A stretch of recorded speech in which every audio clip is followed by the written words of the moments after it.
Hello, everyone, and welcome back to Lee's Daily Log.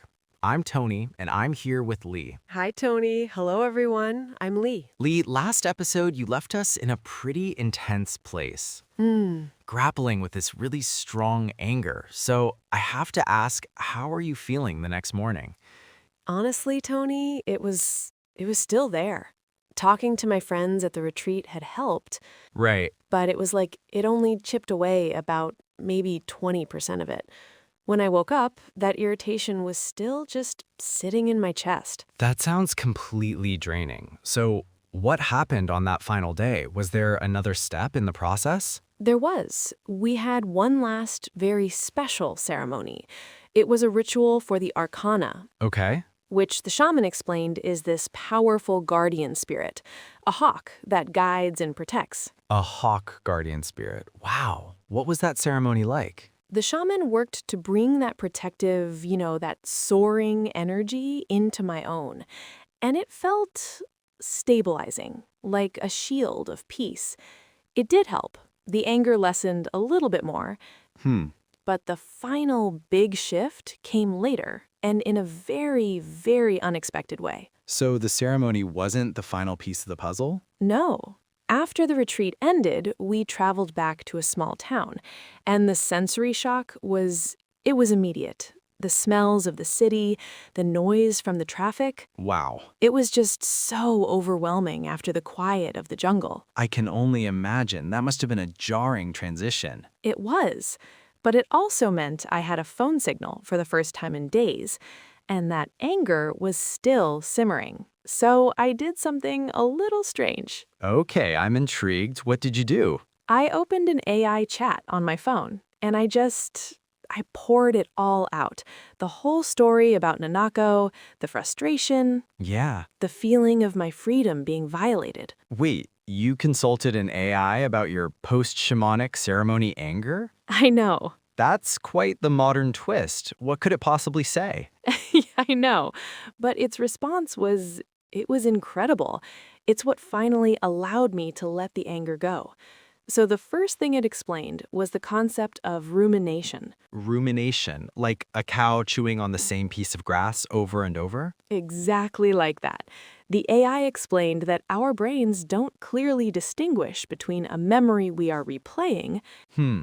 and an event that is happening right now. Every time I replayed the scene in my head, my body was reacting as if it were real. My heart rate would increase, my muscles would tense up. The AI said, the reason you couldn't sleep is a natural physiological response. That makes so much sense. So it wasn't just in your head, your body was physically trapped in a loop of stress. Precisely. Then it did something so important. Okay. It validated my anger. It called it a completely justified response. It called it a boundary sensor. A boundary sensor. I love that term. It's like an internal alarm system that signals when our rights or our sense of self have been violated. It said anger gets a bad reputation, Yeah. but at its core, it's a vital signal for self-protection. So it gave the anger a purpose, a job. Yes. And then it made a crucial distinction.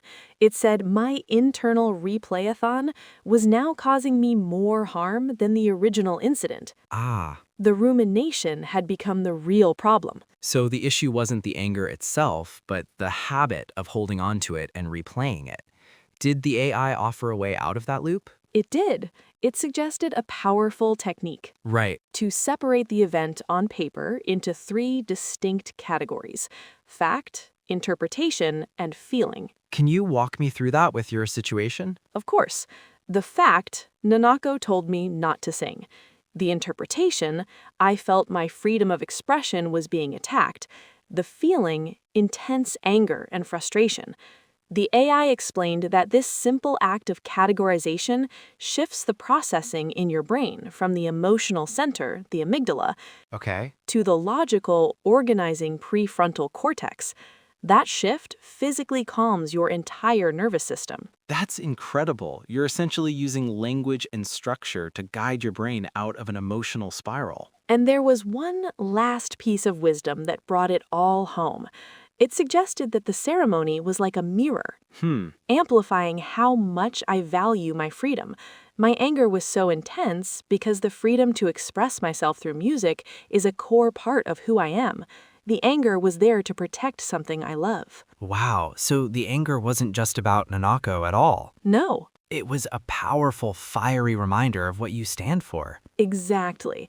And when I read all of that, the science of rumination, the validation of my anger, and its connection to my deepest values, Yeah, I suddenly thought it's absurd to waste another second of my precious energy on this. And in that moment, the anger just dissolved. It was gone. that is an amazing story. After all of that deep spiritual work, I know. the key that unlocked the final door was a clear, logical explanation from an AI. I know, I was just in awe. And the AI even helped me again later. I wanted to buy some hape, the shamanic snuff, Oh, wow. but the shopkeeper only spoke Spanish, so I used the AI to ask about the different types. It translated their effects, and I could choose the one for calming the mind. It felt so empowering. That's a perfect blend of ancient wisdom and modern technology.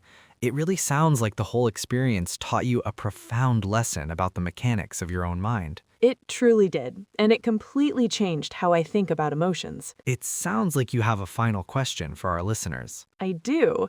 You know, we often feel like our emotions are these big, uncontrollable waves that just happen to us.